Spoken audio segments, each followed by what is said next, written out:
রাসূল সাল্লাল্লাহু আলাইহি ওয়াসাল্লাম যে কোনো কাজে তিনি আল্লাহ তাআলাকে তিনি অনুভব করতেন, ফিল করতেন।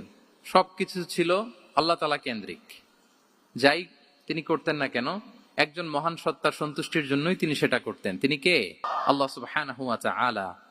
তার সন্তুষ্টির জন্যই তিনি সবকিছু করতেন এবং সবসময় তিনি এটা ফিল করতেন যে আমার আসল ভরসা স্থল হচ্ছে আল্লাহ তাআলা। তিনি ওনার নিজের অভিভাবক হিসেবে সবসময় চিন্তা করতেন এবং তার দয়ার পরশেই যে আমরা বেঁচে আছি, তিনি যে আমাকে আগলে রেখেছেন, সার্বক্ষণিক এটাকে মনের মধ্যে ধারণ করা, সবসময় এই চিন্তাটা ভেতরে লালন করা, এটাকেই বলে গড সেন্ট্রিক মাইন্ডসেট বা আল্লাহ সেন্ট্রিক মাইন্ডসেট। এই মাইন্ডসেটের অধিকারী যদি আপনি হতে পারেন, আপনি একটা ডিভাইন পাওয়ার শিল্ডের ভেতরে থাকবেন, একটা ডিভাইন প্রোটেকশনে থাকবেন। চারিদিকে তুফান, ঝঞ্ঝা, ঝড়, অনেক কিছু, কোনো কিছু আপনাকে স্পর্শ করবে না, কারণ আপনার গড সেন্ট্রিক মাইন্ডসেট আছে। একটা মহা শক্তিধর সত্তার সাথে আপনার সংযোগায়ন আছে, কানেক্টিভিটি আছে। রাসূল সাল্লাল্লাহু আলাইহি ওয়াসাল্লাম সবসময় সবকিছু আল্লাহ তাআলার সন্তুষ্টির জন্য করতেন এবং তিনি ভাবতেন আমার কেউ না থাক, আল্লাহ আছে। যার কেউ নাই তার কে থাকে?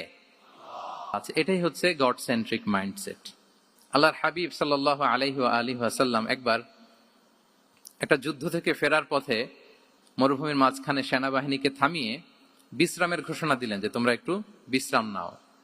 তো উনি একটা গাছের নিচে বিশ্রামের জন্য গেলেন এবং সেখানে গাছের ডালে ওনার তলোয়ারটা ঝুলিয়ে রাখলেন, ঝুলিয়ে বিশ্রাম নিতে লাগলেন, ঘুমিয়ে পড়লেন। হঠাৎ এক বেদুইন এসে রাসূল সাল্লাল্লাহু আলাইহি ওয়াসাল্লামের এই কোষবদ্ধ তলোয়ারটা কোষমুক্ত করে এরকম হাতে নিল। রাসূল সাল্লাল্লাহু আলাইহি ওয়াসাল্লাম ঘুম থেকে জেগে উঠলেন। এবার বেদুইন বলতে আরম্ভ করলো, মাইয়ামনাউকা মিন্নি, এই মুহাম্মদ তোমাকে এবার কে বাঁচাবে বলো, এই তো আমার হাতে তলোয়ার, কে বাঁচাবে? সাথে সাথেই আল্লাহর হাবিব সাল্লাল্লাহু আলাইহি ওয়া আলিহি ওয়াসাল্লাম উনি উত্তরে বললেন আল্লাহ। চিন্তা ভাবনা নাই যে ওরে আঘাত করা যায় কিনা পাল্টা, বা কোনোভাবে ওর কনফিডেন্স ডাউন করা যায় কিনা, এদিক সেদিক কারো সাপোর্ট চাওয়া যায় কিনা, কোনো দিকে না তাকিয়ে কি বল আল্লাহ। তাহলে এই যে this is the powerful example of god centric mindset. সবসময় তিনি আল্লাহ কেন্দ্রিক ছিলেন। পরিস্থিতিতে তিনি আল্লাহ যে আমার সাথে আছেন এটা কল্পনা করতেন। এবং সুনানে আবু দাউদের একটি বর্ণনা এসেছে, রাসূল সাল্লাল্লাহু আলাইহি ওয়াসাল্লাম কান নবী সাল্লাল্লাহু আলাইহি ওয়াসাল্লাম ইযা হাযাবাহু আমরুন সাল্লা, তাকে যখন কোনো জিনিস বিচলিত করত তিনি জায়নামাজের মুসল্লায় দাঁড়িয়ে যেতেন, সালাতের জন্য দাঁড়িয়ে যেতেন।